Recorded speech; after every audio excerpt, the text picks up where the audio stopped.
באמת.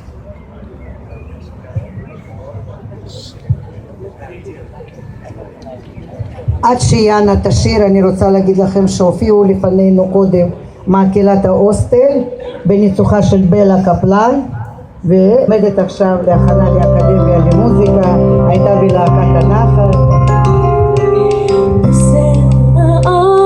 כביש מהיר,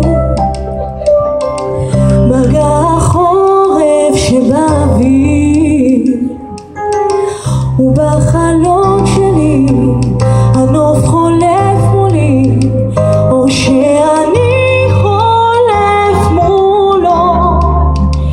כל שיר חושף איזה סוף, מותח חוק גשר לחצות.